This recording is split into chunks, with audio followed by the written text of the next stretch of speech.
প্রতি বছরের মতো এবছরও আজকের দিনটা বামপন্থী উপজাতি ছাত্র সংগঠন টিএসইউ তাদের প্রতিষ্ঠা দিবস হিসেবে প্রতিপালন করছে। এখানে উল্লেখ করা প্রয়োজন, এবছর সংগঠনের ৪৮তম প্রতিষ্ঠা বার্ষিকী। রাজ্যের বিভিন্ন জায়গায় নানান কর্মসূচি সংঘটিত হওয়ার পাশাপাশি কেন্দ্রীয়ভাবে মেলার মাঠের ছাত্র যুব ভবনে সংগঠনের প্রতিষ্ঠা বার্ষিকী প্রতিপালন করে সংগঠনের বিভিন্ন স্তরের নেতাকর্মীরা। নিজের প্রতিক্রিয়া দিতে গিয়ে সংগঠনের কেন্দ্রীয় কমিটির সম্পাদক সুজিত ত্রিপুরা দাবি করেছেন, ১৯৭৮ সালে খোয়াইয়ের টাউন হলে ৪০০ জন প্রতিনিধির উপস্থিতিতে ২ দিনের সম্মেলনের মধ্য দিয়ে টিএসইউ সংগঠনের পথ চলা শুরু করেছিল। এরপর থেকে এই সংগঠন উপজাতির ছাত্রদের স্বার্থ রক্ষার পাশাপাশি সামগ্রিকভাবে রাজ্যের শিক্ষা ব্যবস্থার প্রসারে লড়াই আন্দোলন অব্যাহত রেখে চলেছে বলে দাবি করেন সুজিত ত্রিপুরা। বর্তমান সময়ে বিজেপি সরকারের আমলে নেশার বারবারন্তের পরিপ্রেক্ষিতে ছাত্র সমাজ অন্ধকারে নিমজ্জিত হচ্ছে। এই জায়গায় দাঁড়িয়ে প্রতিষ্ঠা বার্ষিকীতে সংগঠনের মূল স্লোগান হচ্ছে, অন্ধকার থেকে আলোতে রাজ্যের শিক্ষা ব্যবস্থাকে ফিরিয়ে আনা। এমনটাই দাবি সংগঠনের কেন্দ্রীয় সম্পাদকের। Bureau report, Tripura news Bangla. আজকে আমাদের টিএসইউর ৪৮তম প্রতিষ্ঠাতা দিবস 1978-এ 19 এবং 20 আগস্ট খোয়াইয়ের টাউন হলে প্রায় ৪০০ জন প্রতিনিধিকে নিয়ে সারা ত্রিপুরা রাজ্যের আজকে আমাদের টিএসইউর ছাত্র সংগঠনের পথ চলা শুরু। এই থেকে আজকে 2025 অবধি আমাদের ছাত্রছাত্রীদের স্বার্থে, শুধুমাত্র ছাত্রছাত্রীদের শিক্ষার লড়াইয়ের প্রশ্নে না, আমাদের ট্রাইবেল অংশের সমস্ত ভাষাগত সংস্কৃতির লড়াইয়ের প্রশ্নে টিএসইউ লড়াই সংগ্রাম করছে। আজকে ৪৮তম টিএসইউর প্রতিষ্ঠা দিবসে আমাদের যে মূল স্লোগান রয়েছে সেটা হলো নেশার যে পথ রয়েছে, এই পথ থেকে বেরিয়ে এসে শিক্ষার আলোয় পদার্পণ করা।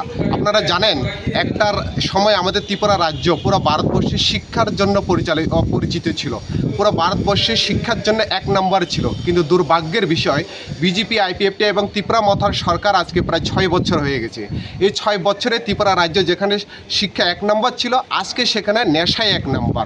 দুর্ভাগ্যের বিষয়, আমাদের পাশের রাজ্য যেখানে মিজোরাম আজকে শিক্ষার ক্ষেত্রে ১ নম্বর পৌঁছে গেছে, সেখানে আমাদের ত্রিপুরা রাজ্য ১ নম্বর থেকে নেমে এসে ৬ নম্বরে পৌঁছে গেছে। আমরা দেখতে পেলাম বিশেষ করে এডিসি এরিয়াগুলোতে যেভাবে আমাদের ট্রাইবেল অংশের ছাত্রছাত্রীরা ড্রাগস এডিক্টেড হচ্ছেন। আমরা সোশ্যাল মিডিয়াগুলোতে আজকে খুললে দেখি, বিদ্যালয়ে না গিয়ে পথে চলতিতে রাস্তায় কীভাবে মদ সেবন করছেন, ড্রাগস নিচ্ছেন।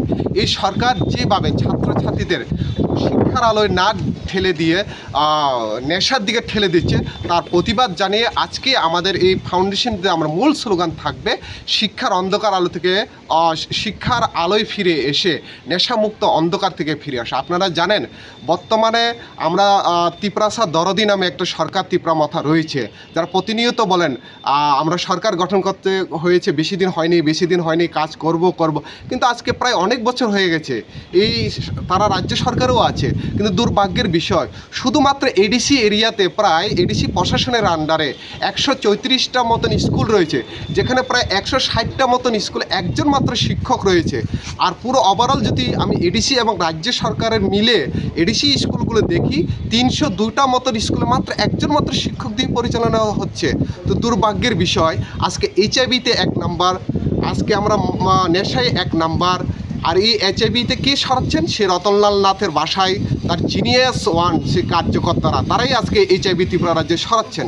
সোশ্যাল মিডিয়া খুললে আমরা দেখি কিভাবে কার সঙ্গে কি হচ্ছে, কোন মণ্ডলের নেতা কি হচ্ছে আমরা দেখতে পাচ্ছি, যেটা বলাও আমাদের জন্য একটা লজ্জাজনক ব্যাপার। এই একটা কঠিন পরিস্থিতিতে দাঁড়িয়ে আজকে আমাদের টিএসইউর মূল এটাই আমাদের থাকবে, ককবরক ভাষাকে 8 শিডিউলে অন্তর্ভুক্ত করতে হবে, ১২৫তম সংশোধন বিল পেশ করে এডিসিকে অধিক ক্ষমতা প্রদান করতে হবে, জম্পুই জলাতে আমাদের কলেজ স্থাপন করতে হবে, যেটা আমার দীর্ঘদিনের দাবি, এমবিবি ইউনিভার্সিটিতে ককবরক পিজি কোর্স চালু করতে হবে, এবং ওভারঅল রাজ্যের যে শিক্ষকের সংকট চলছে, যে শিক্ষক অতি দ্রুততে নিয়োগ করে এটা সমাধান করতে হবে।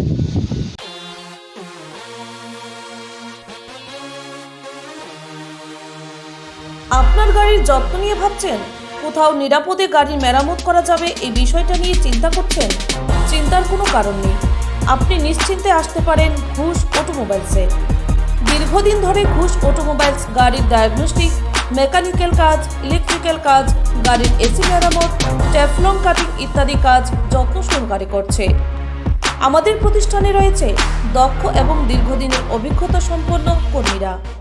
আধুনিক প্রযুক্তি এবং উন্নত মানের যন্ত্রসহ দক্ষ কর্মীদের মেলবন্ধনে আপনাদের কাছে সঠিক পরিষেবা তুলে দেওয়াই আমাদের লক্ষ্য। এছাড়াও যে কোনো প্রকারের ইন্স্যুরেন্সের জন্য নিশ্চিন্তে আপনাদের স্বাগত জানাই আমরা। আমাদের এখানে রয়েছে ক্যাশলেস সিস্টেমে ইন্স্যুরেন্স করার সুবিধা।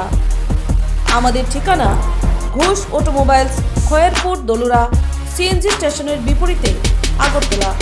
আমাদের মোবাইল নাম্বার 7005700317 অথবা 8794981260।